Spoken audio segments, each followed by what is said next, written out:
right, we've got a good amount of people here. We can get this show on the road. All right, so welcome to the assembly. We are obviously talking about the power of love because today is Valentine's Day. Anthony will be giving that talk for us in a second here. Now, right off at the top, I would like to just acknowledge the land that I'm on. I am not on settled land. This is actually the homeland of the Ottawa, Anishinaabe, Ojibwe, Huron-Wendat, and Potawatomi Native American nations that was taken by Governor William Hull in 1807. If you're new to Sunday Assembly, I don't think we have many new faces, but maybe you forgot since last time you were here what we were all about. We are a secular congregation that meets to hear great talks, sing songs, and generally celebrate the wonder of life. It's a service for anyone who wants to live better, help often, and wonder more. Those are our three core tenets here. Alrighty, Life Happens is a short segment we have here where we open up the floor to everyone to share something that's happened in their life, whether it's something at work, something that made them angry or sad, or something that made them super happy. Any of those things are applicable if you want to just share with the group. And I can go first here. I just started a new job a couple weeks ago. So I've been in orientation for 2 weeks and I've been working part-time for like 3 years. So this is my going back to a 9 to 5. Very exhausting on my body, but I love the job and it's been going great so far. I'm helping coach college students. So everything is going great. I'm very excited about this new journey. If you want to go ahead and just unmute yourself and go for it, I don't think we should have too much overlap here. So whoever wants to take the floor next. Oh, Anthony has his hand raised. So go ahead, Anthony. So, yeah, I know there's the last year has been really hard on a lot of people, and you always hear about a lot of, big part of industries, especially the hospitality industry, entertainment industry, food restaurants, stuff like that. Sports have suffered, and a lot of people have had bad. But there's a lot of industries have grown, and actually did some numbers for my company over last month, and we actually increased our revenue by 22% over 2020. I'm sorry, over 2019. So there's always this balancing act of, yes, somebody's, might be hurting, but somebody else is growing. So in the end, it kind of will balance out. So there's some positivity in this world.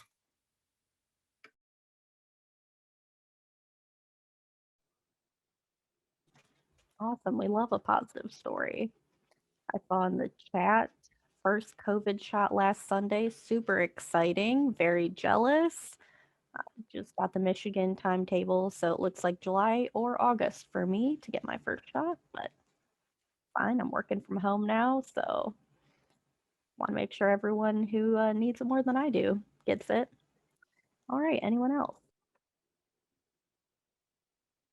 I got a new job, so that's exciting. I have like a week off this week between jobs, and then I start at the West Bloomfield Public Library on the 22nd. So they offered very good pay, and I'm really excited. And benefits. There's some benefits, even though it's part-time. Wow, that's very exciting. New job crew over here. Well, my grandkids, a couple of them are out in Des Moines, Iowa, so I haven't seen them since this whole thing started. But my daughter managed to get them a tablet, and they just put a button on it with a picture of me. So these video calls pop up. And I don't know if you've ever had a toddler cam conversation where they run around the house with it and set it down, and you're looking at the ceiling fan and you can't hear them talking, but hey, it's better than not hearing from them at all. So then last week she hooked my grandson up with a virtual reality headset to go into some software called Rec Room. So I meet him there now. And we get to talk to each other's avatars. So it's a little different but at least he can't just run away and set it down, in the bathroom. And so looking forward to those shots you were talking about. Do you use like that VR headset thing to like look at them, or do you do it like on the like No, on it's- some, like the Yeah, I tablet? got a VR headset my son brought me. So it's yeah, it's a whole nother world. That's cool. Yeah. That's so awesome. I'm glad we have technology during all this to keep us sort of connected to the world still, Yeah, not I mean, when totally I was- isolated. When I was a kid, the Dick Tracy two-way wrist TV was the super futuristic, never going to happen thought. And now we do it without even considering it, like we're doing right now, right? The phone call of the future. Definitely. All right. Anyone else have anything to share? You can just unmute yourself or raise your hand, whichever you prefer. Tony, raised hand, go for it. One of my all-time music heroes is a singer called Kirsty MacColl, who's probably most famous for doing the female vocal on Fairy Tale of New York with the Pogues. But I was a huge fan, and I've got to record a show about my love of Kirsty MacColl. She died tragically just over 20 years ago, and the show will be going out from the Derry Playhouse Theatre in Northern Ireland on Thursday, pre-recorded, so I can sit back with a glass of wine and enjoy it. All the hard work is now done. That's so cool. I did not realize she was deceased. I know the song, of course, but I didn't realize she'd passed. That's really sad. Really tragic death about 20 years ago at the age of 41, yeah. Oh no. Well, I'm so glad you could do that. That sounds super fun and exciting. Alrighty, anyone else? I know it's been a pretty boring start to the year so far, but last chance, and I'm gonna flip this slide.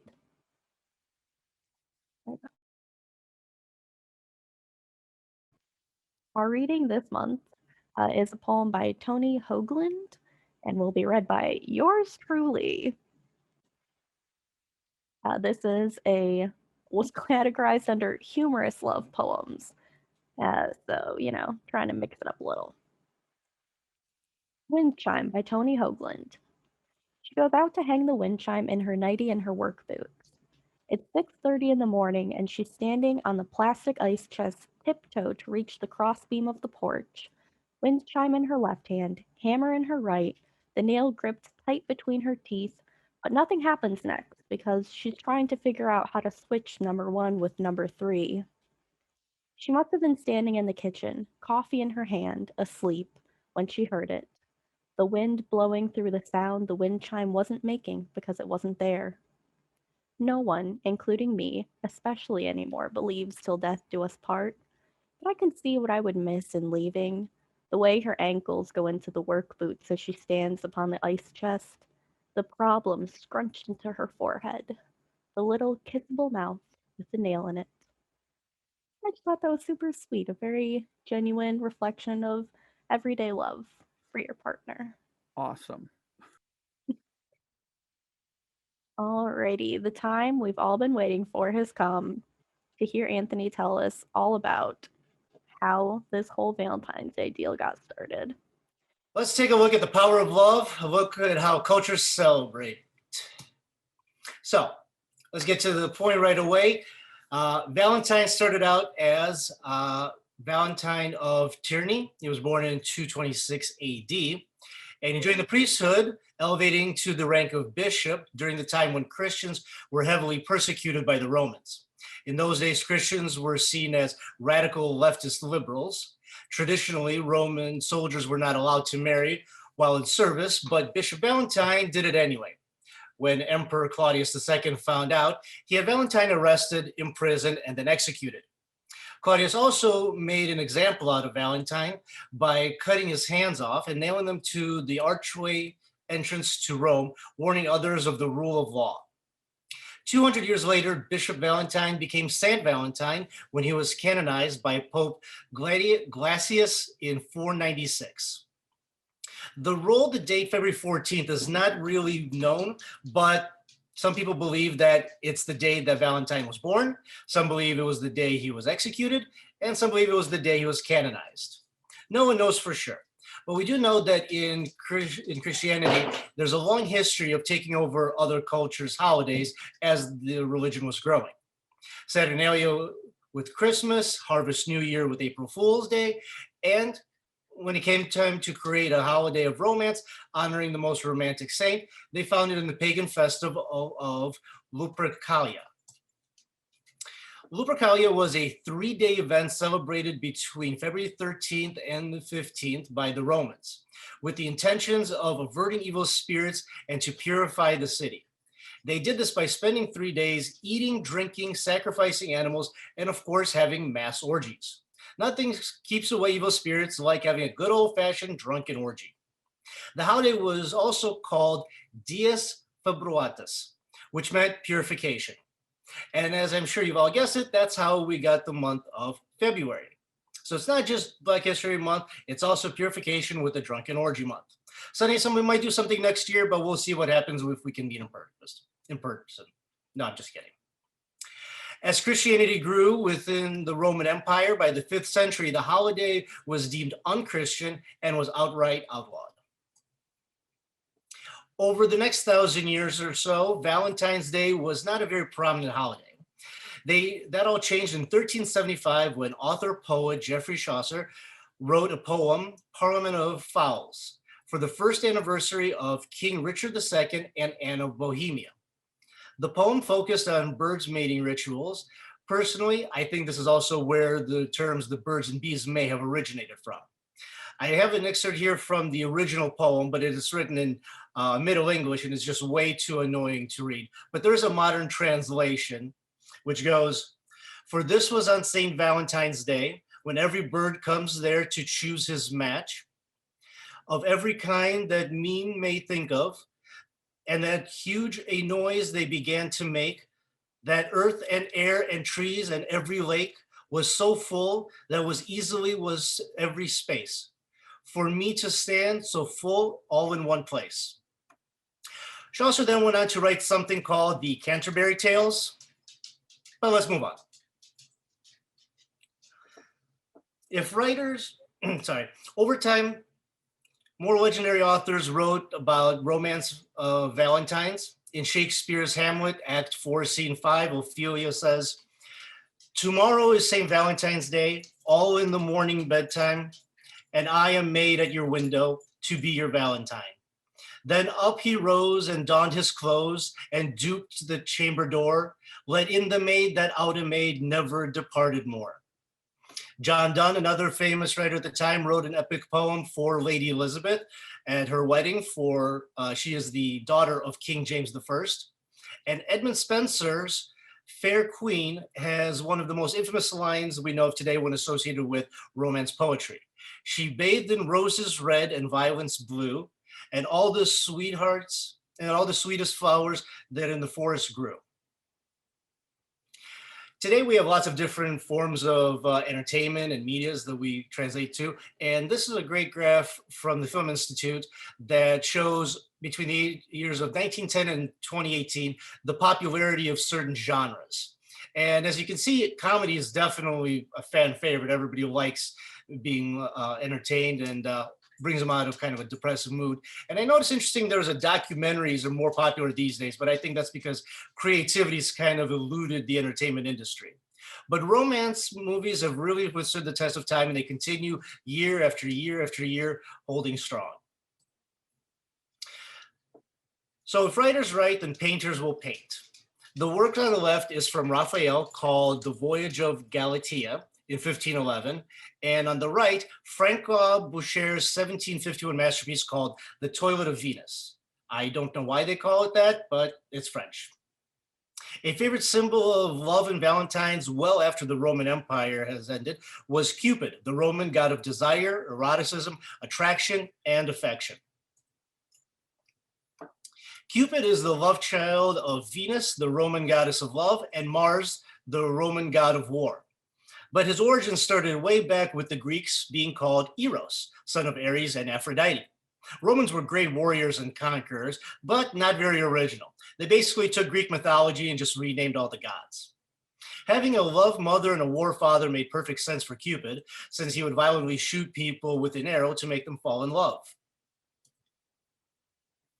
Other symbols of love include doves, harp, jasmine flower, roses, red maple leaves are big in China and Japan, seashells, which you see a lot of in old art, and apples.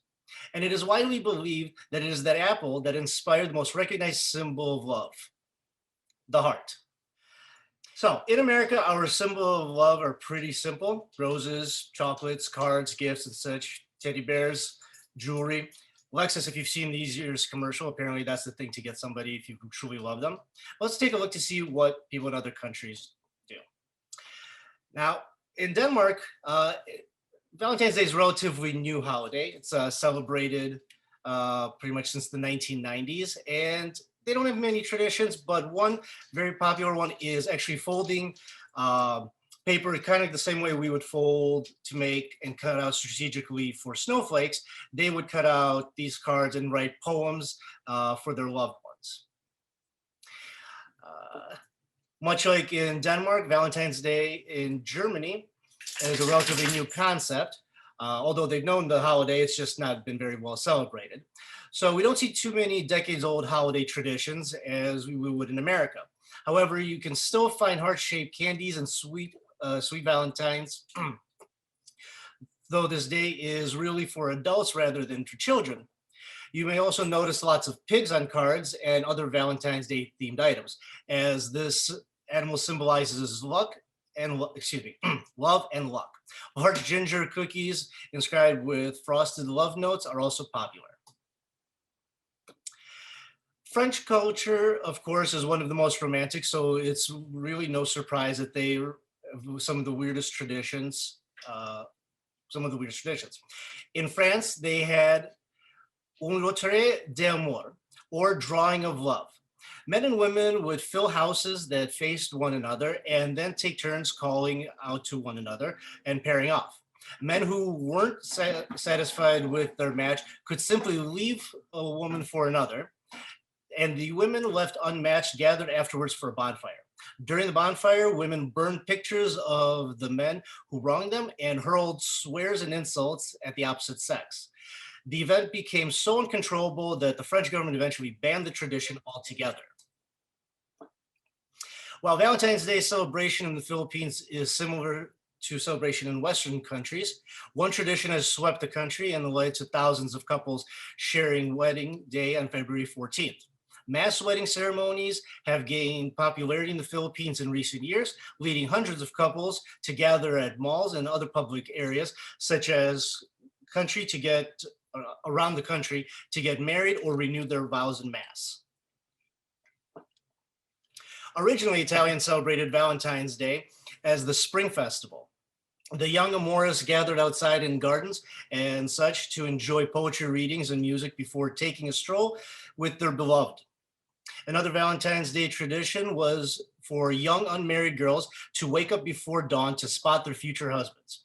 The belief was that the first man a woman saw on Valentine's Day was the woman she would marry within a year, or he'd at least strongly resemble the man she would marry.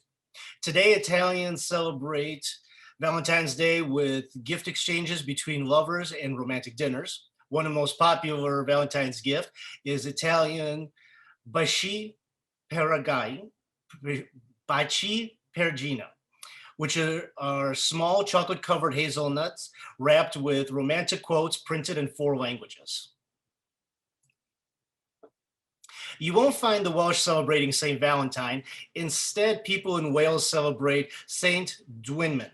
And I'm sure one of our British friends might correct me if I said that wrong. The Welsh patron saint of lovers on January 25th. One traditional romantic Welsh gift is a love spoon. As early as the 17th century, Welsh men carved intricate wooden spoons as a token of affection for the women they loved. Patterns and symbols were carved into these wooden spoons, each signifying a different meaning.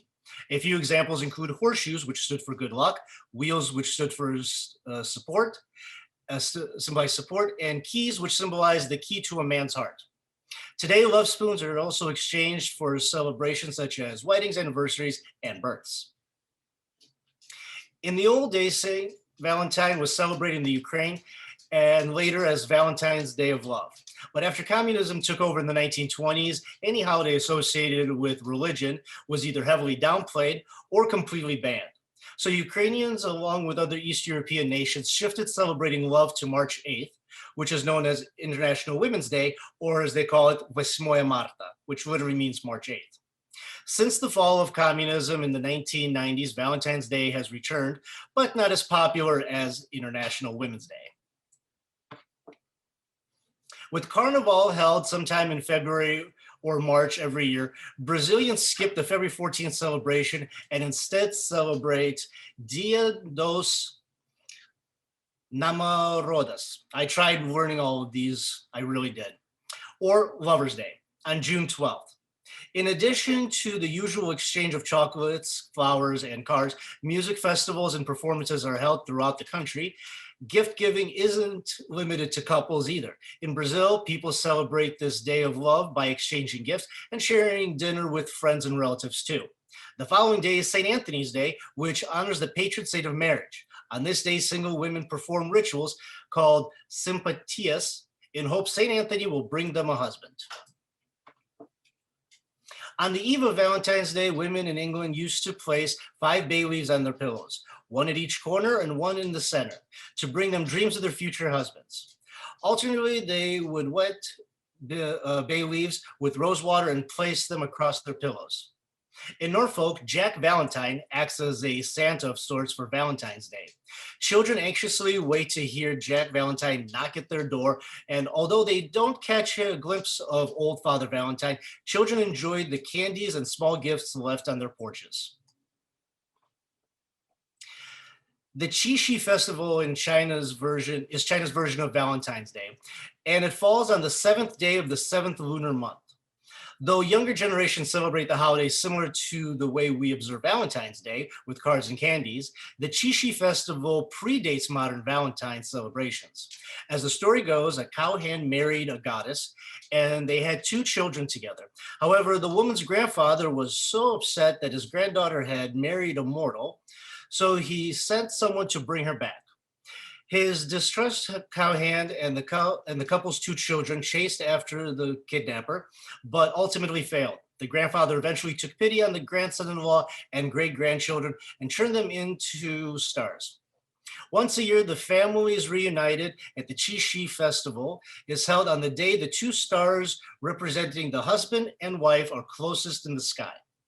Of course, when you have a nation of nearly 2 billion and disproportionate amounts of males to females, it's no surprise that in 1993, China came up with Singles Day, originally called Bachelor's Day and celebrated on November 11th because of the date 1111.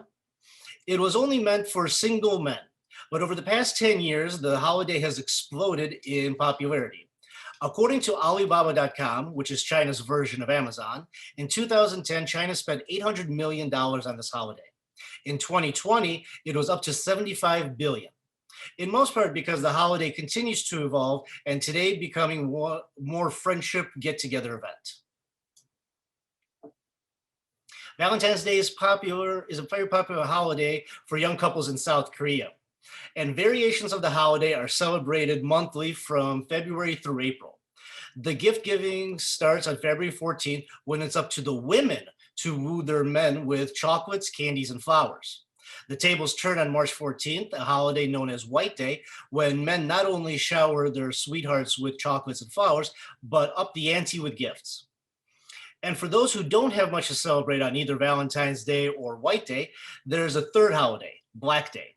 On April 14th, it's customary for singles to mourn their solidarity status by eating dark bowls of jjajangmyeon or black bean pasta noodles, which look interesting, but it's kind of depressing.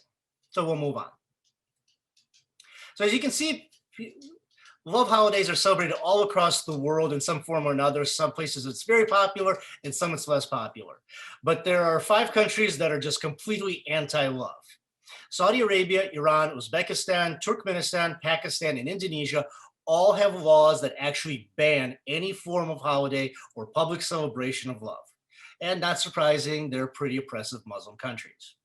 But in America, we truly embrace Valentine's Day and the spirit of love. With an average of $20 billion being spent annually, according to the National Retail Federation, a surprising 1.3 billion is spent on just pets alone. That's a lot of cat ladies out there.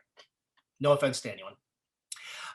Generation Z, which are people under the age of 23, spend one of the least amounts, about an average of $82 for gifts. Millennials ages 24 to 38, $113. Gen Xers, which I am, between the ages of 39 and 55, and despite the gray in my beard, I'm much closer to 39 than I am to 55. We spend the most, $293. And by the time the boomers are celebrating over the age of 56, they spend the least amount, which is $55, assuming either they're on a fixed income or after a lifetime of spending with somebody, they're thinking, you know what, we're in for the long haul. There's no point in depressing you anymore. The one thing that really surprised me was actually the difference in gender spending. Men spent on average $249 across all the generations for Valentine's Day, while women only spent $57. Now, I'm all about equality. I'm all about, gender pays equals and everybody should be the same, but we really should balance that out, I think. And that's all I have for today. I want to wish everybody a happy Valentine's Day, and however you celebrate it in whatever fashion and culture. Alrighty, does anyone have any questions for Anthony? I have a general one. I think you said the gender spending was really surprising. Was that the most surprising thing that you came across when you were researching this, or was there something else that stuck out to you as like, whoa, that's wild? I think that was it wasn't overly surprising. I mean, I know generally the tradition is men wooing women in America.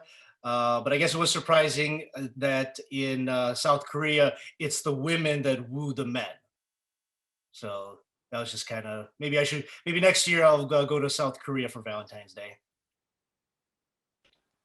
I will say, as someone who used to work retail in the fragrance and jewelry departments, prices definitely get hiked up around Valentine's Day to try to sucker some gullible people into spending more than something's worth. So it's clearly working based on those numbers. Guilt spending. I kind of found on the issue of gift giving that when there's a day that you're supposed to give somebody a gift versus if somebody just at a random point through the year just gives you a gift because they were thinking of you, it's a whole different dynamic. Like actually, if you don't give something on Christmas, you're in trouble. But if you just on some random November day walk in with a dozen roses for no reason, some couples would say, what did you do wrong? But the truth of the matter is you were just happened to be thinking of somebody at a random day and you gave them a gift. And to me, those gifts are the ones that have meaning, not the obligatory gifts. So observing days like Valentine's Day, it's all fine and good, but really just thinking of someone, if every day is Christmas, every day they're special to you, and at some random point you show them that.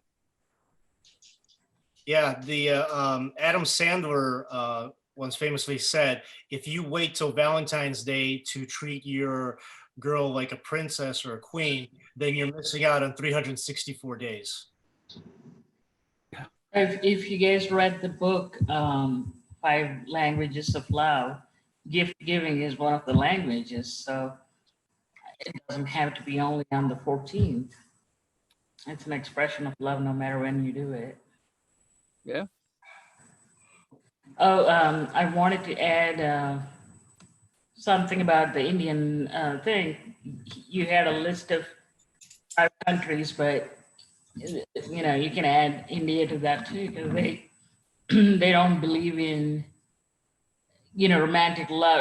It's always, they have arranged marriage system still, so love comes after marriage, not before. So they don't believe in this traditional you pick your partner, your love by yourself thing. However, it's a democracy, it's a secular country, so they don't ban Valentine's Day. But we do have, and I wasn't joking about things being set on fire. They actually literally set Hallmark stores on fire every February. The other thing I wanted to ask is about the Singles Day in China. I wonder how that came about. It's quite interesting, and we should have one too. Well, I think we have one, right? I'm like almost wondering if like that came over from China, like, and we started doing it because China started it first or something like They have really good sales. They really do. that. I still won't buy anything from Alibaba, but We have Singles Day. I thought we did. Well, I think It's an unofficial holiday that Okay. came over. It's kind of like St. Patrick's Day. St. Patrick's Day is not America's holiday. It's an Irish Catholic holiday, but any reason to drink, Americans are all in favor for it. Just like Cinco de Mayo. So it's just kind of coming in. They have the new statistic that 50% of American households have single people. So we are a majority at this point. So we should have a bigger celebration of Singles Day. Well, if you're single, maybe every day's a celebration. No offense to any couples sharing a screen. Yeah, Singles Day is tomorrow. Oh, okay. in our culture, but I think increasingly China's Singles Day is becoming more celebrated than our Singles Day because, I mean, it's on like 11/11, so they're all into the numbers, and that's like very symbolic with all the ones.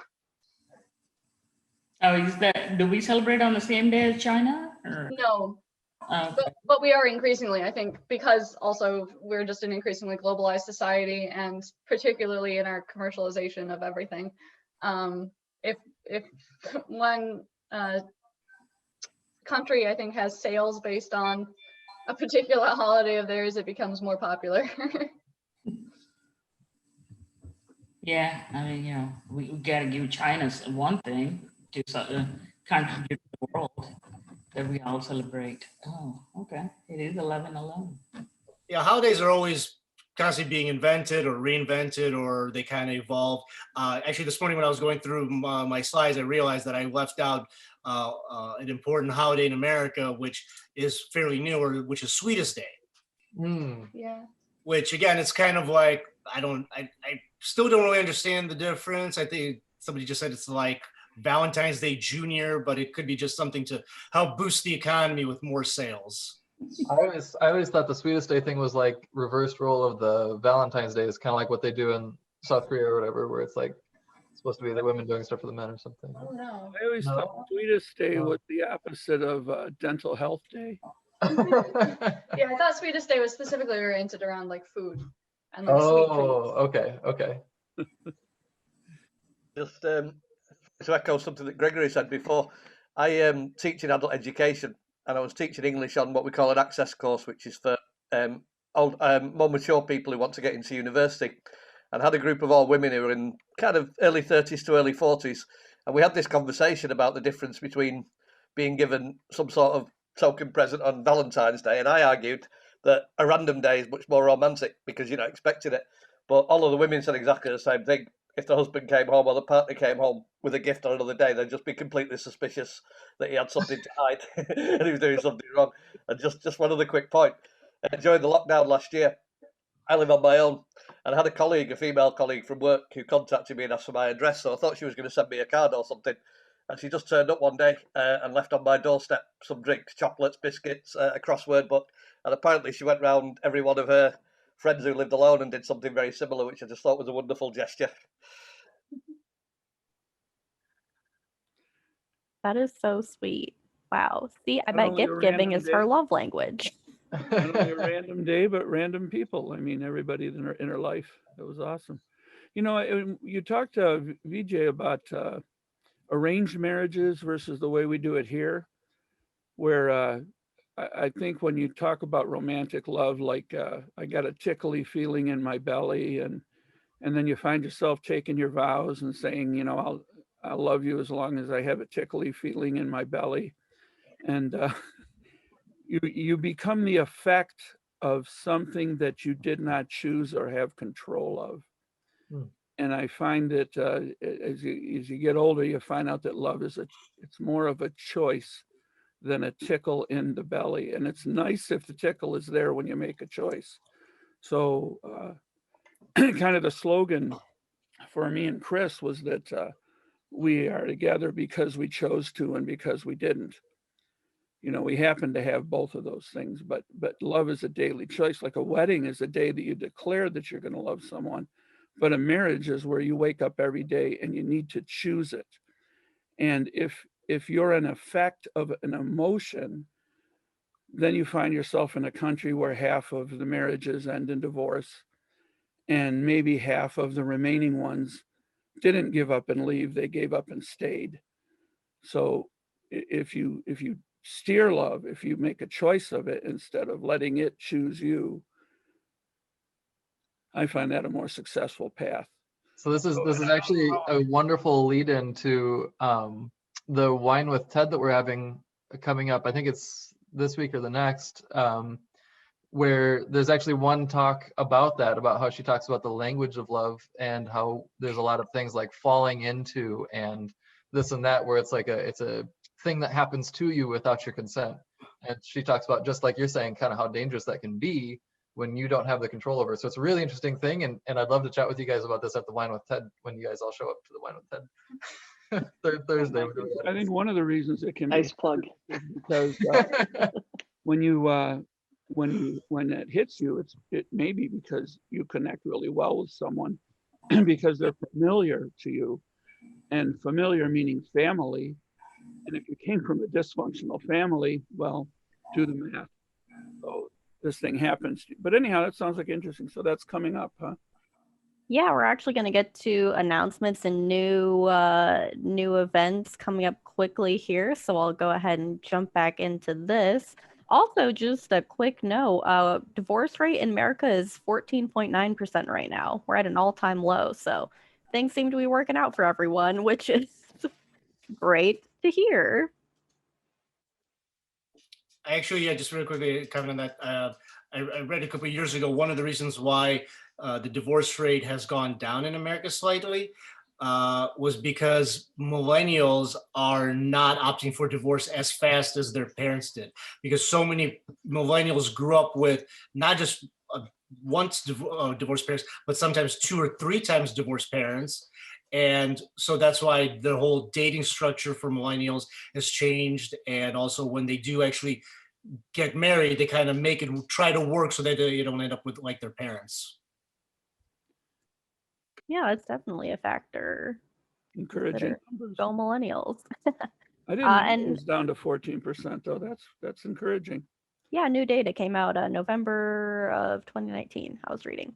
But now we're going to go ahead and hear from Austin, who is our president. We did just have elections, and he was elected president. So go ahead, Austin, give us a little juice. We're not going to do impeachment here, are we? Hey, you had your chance to vote for someone else, Greg. Come on. Yeah, I'm excited to see that we're getting a lot of regulars coming in and stuff like that, and that people are getting interested. I'm hoping with the vaccine that we can eventually get back to in person. We do have one in-person event this month, which is meetup at the zoo. So if you're really missing people and you want to go see cute animals, then you should check out the zoo meetup. I didn't really have a ton of like stuff. I just wanted to say that I really enjoyed Anthony's presentation. So, but I can talk to the events that we're having because I'm super excited about those. So I don't know if that's like the next slide. Almost. I am very small. And I have no money. So you can imagine the kind of stress that I am under. Thankfully, we actually do have money thanks to our great donors. But if everyone stops giving, then we'll end up like poor little John Mulaney there.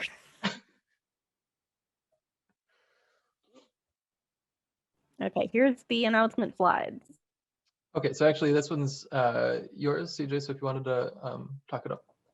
Yeah, they also all kind of relate to me because this one actually is not on the meetup or Facebook yet, but it will be this afternoon. So this is a special sneak peek of an event we have coming up, but it was going to take place before the next assembly, so I figured I'd get it in here. For our first quarterly help often event, we are going to make toys and blankets for shelter animal friends, and we're going to do that on Zoom so we can still hang out, drink some hot chocolate or wine, whatever your fancy is. And all you need is some fleece, which you can easily pick up from Joann's. They have a 20% off your total purchase coupon right now if you want to go right now and get some fleece. I have some that I got at their last winter fleece sale. And we're going to have links to all sorts of things you can do with that fleece. You can do a normal, just tie blanket, easy peasy. There's some more advanced things like braiding it to make ropes or making snuffle mats for some dogs. So depending on your level of fleece workmanship, we got a couple different things you can work on. And because it is a little dull to do by yourself, we're going to hang out and chat and sip some beverages over Zoom while we do it. And I can tell you that those blankets are super, super helpful because like I went to a spay neuter place and they have to like carry the animals in them and everything like that. Like, and you know, they get soiled and stuff. So they need those constantly. So if that's, you know, please help make that. It was really cool. Yes, and this is what Austin was just talking about. If you want to speak to the Zoom meetup again. Yeah. No, I'm good. I said it. I will say it is on my birthday, so if you do come, you are obligated to tell me happy birthday. And I even bought a extra layer of protection. I got a little face shield for myself that looks like a teddy bear head to really be fully thematic. So you can enjoy that awesome sight of me looking like a teddy bear if you come to the Zoom meetup. It probably will be cold, but that's fine. The red pandas like the cold, so we should be able to see them. And didn't they just get a new like polar bear cubs and stuff like that? I don't know if we can see them yet, but they're not out yet according to the most recent information, but who knows? Maybe by Saturday they will be. I don't know if they're gonna be doing that anytime soon. I think they're trying to draw attention away from the polar bears right now. Lots of polar bear happenings at the zoo. Yes, and then this is, I think, one of the last announcements I have, but we have our book club. I know quite a few book club members are in this meeting. We've had a great time so far discussing books at our meetings. And the next one coming up is Eat a Peach by David Chang. And for some reason, the date is not on there. But it's going to be on a Sunday at 11 a.m. Which Sunday? Great question. Don't recall. One of them. yeah, and actually I was able to, I couldn't find it quickly enough through my library, but I did do that whole thing where like I haven't had Audible for a while, so they gave me like a free like credit or two, and this was only one credit, and I'm gonna cancel pretty soon here because I just finished up a different book. But so I was able to get that for free and like read it while I was doing stuff at work or going, you know, driving and stuff like that. Really good book. Really interesting stuff to talk about, I think. So yes, that's the 21st. So next week. I remember that I could like interlibrary loan things. So I got it through the library, like a physical copy. For any interested, it's not that thick, so that's encouraging. Yeah, and I listened to it on audiobook. I just can't get through print stuff. So yeah, very engaging. So not like a boring book that you are gonna want to put down a lot. You really want to truck through and see where it goes. yeah, it's like a memoir, and you kind of, I don't know. For me, I ended up kind of like loving and hating the guy at the end. So it was really good. I'm not like a huge memoir person, and I really enjoyed the book. So you got a moment. There we go, a ringing endorsement.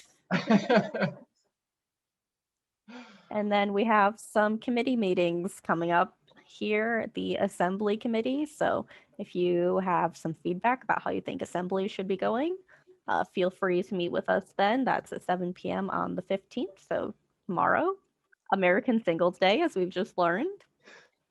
We have our leadership meeting, which will, no, that's not November 22nd. I forgot that. That's February 22nd. Also at 7 p.m., you'll see a running theme here of the time we like to meet. And then we have our LGBT small group, which is March 1st. It's always the first Monday of the month at 7 p.m. as well. And that's all I had.